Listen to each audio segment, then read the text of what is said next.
आज की कहानी कोई क्राइम की कहानी नहीं है, बल्कि एक ऐसी अनोखी पहेली है जिसका जवाब देना बहुत ही मुश्किल है। तो सुनिए, एक पुराना किस्सा है। गांव देहात की धूल भरी गलियों से उठी एक अनोखी दास्तान, जहां सवाल तो बड़ा था, लेकिन जवाब उससे भी बड़ा पहेली बन गया। गांव के एक कोने में टूटी फूटी झोपड़ी में रहता था एक गरीब आदमी, लेकिन ईमानदारी से भरा दिल रखता था। हालात तंग थे, लेकिन ख्वाब बड़े। शादी हुई, घर में थोड़ी रौनक आई, लेकिन पेट की आग बुझाने को कुछ करना तो था। एक दिन वह अपनी पत्नी से बोला, मैं दूर शहर जा रहा हूं व्यापार करने, ठीक 1 साल बाद इसी दिन लौट आऊंगा। पत्नी ने सिर हिलाया। आंखों में चिंता थी, लेकिन भरोसा भी।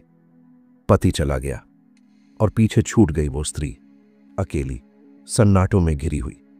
वो रोज सुबह उठकर नहा धोकर पैदल बाजार जाती, सब्जी खरीदने, और उसी बाजार में एक धनी आदमी भी आता था, चमचमाती कार में। एक दिन उस धनी की नजर पड़ी उस औरत पर। अगले दिन फिर रोज।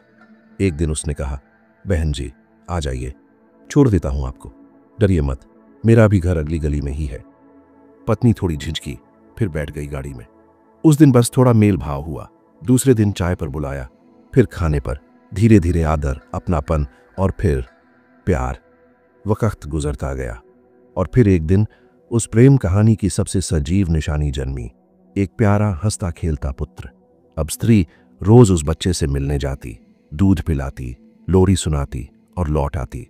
ठीक 1 साल बाद पति लौट आया। उसके चेहरे पर थकान थी, लेकिन दिल में उम्मीद। बीवी को देखकर मुस्कुराया, बातें करने बैठा, लेकिन पत्नी का मन कहीं और था, बेचैन, खोया खोया। पति ने पूछा, क्या बात है, कुछ छुपा रही हो? आखिरकार पत्नी ने सब बता दिया और अपने बेटे की याद में तड़पने लगी। पति कुछ देर चुप रहा, फिर मुस्कुराया, अपना बेटा है, जा ले आओ उसे। पत्नी पहुंची उस धनी आदमी के घर और बोली, मेरे पति आ गए हैं, अब मैं अपने पुत्र को ले जाना चाहती हूं। धनी आदमी ने कहा, बेटा मेरा है, मैं नहीं दूंगा। अब मामला उलझ गया। पति और पत्नी दोनों बोले, बच्चा हमारा है, और वो आदमी बोला, नहीं, वो मेरा है। मामला पहुंचा अदालत। जज के सामने तीनों खड़े थे। सबने अपनी अपनी दलीलें रखीं, लेकिन दलीलें ऐसी थीं जो सिर्फ दिमाग ही नहीं, दिल को भी झकझोर दें। सबसे पहले पति ने बात रखी, जब मेरी शादी हुई मेरे पास जमीन थी, मैं व्यापार के लिए गया। जाते वक्त पत्नी से कहा था, अगर समय पर न लौट पाऊं तो किसी से खेत बुआ लेना। बरसात आई, मैं न लौट पाया तो इसने किसी और से बुआई करवा ली। अब वो कहता है कि फसल मेरी है। नहीं साहब, फसल तो उसी की होती है जो जमीन का मालिक हो। बोने वाला चाहे तो मजदूरी ले ले, लेकिन फसल पर हक मालिक का होता है। अब आया उस धनी आदमी की बारी। मैं एक दिन टहलने गया। सड़क पर एक डिब्बी पड़ी मिली, सुंदर थी, किसी का नाम पता नहीं लिखा था। मैंने उसे उठाया और उसमें अपना एक हीरा रख दिया। कुछ दिन बाद एक आदमी आया, बोला, यह डिब्बी मेरी है। मैंने डिब्बी उसे लौटा दी, लेकिन अब वो कहता है कि हीरा भी मेरा है। हीरा तो मेरा था, डिब्बी उसकी हो सकती है। डिब्बी वापस देने को तैयार हूं, लेकिन हीरा मेरा ही रहेगा। फिर पत्नी की बारी आई। जब शादी हुई, मेरे पिताजी ने एक भैंस दी थी, दूध देती थी। एक दिन जामन खत्म हो गया, पड़ोसी से मांग कर लाई, दूध जमा लिया, मट्ठा मट्ठा और घी निकाल लिया। अब वो कहता है घी मेरा है। घी तो दूध वाले का होता है। जरा सा जामन देने से घी पर हक थोड़ी बनता है, चाहे तो जामन के पैसे ले ले।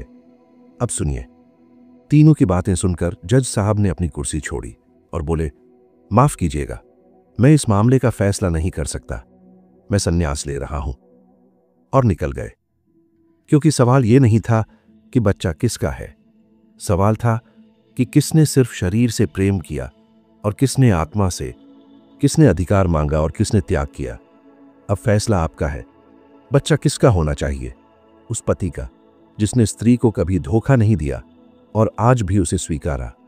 उस प्रेमी का जिसने मां और बच्चे दोनों को अपनाया, पर आज मां को लौटाना नहीं चाहता। या उस मां का जो कभी अकेली थी, पर आज दोनों हाथ फैलाकर अपने बेटे को पुकार रही है। तो दोस्तों, ये कोई आम कहानी नहीं है। ये सवाल है हर उस रिश्ते का जो शरीर, आत्मा, भावनाओं और अधिकारों के ताने बाने से बना है। अगर आपको ये कहानी दिल से छू गई हो तो लाइक जरूर कीजिए। कमेंट में बताइए आप होते तो क्या फैसला देते।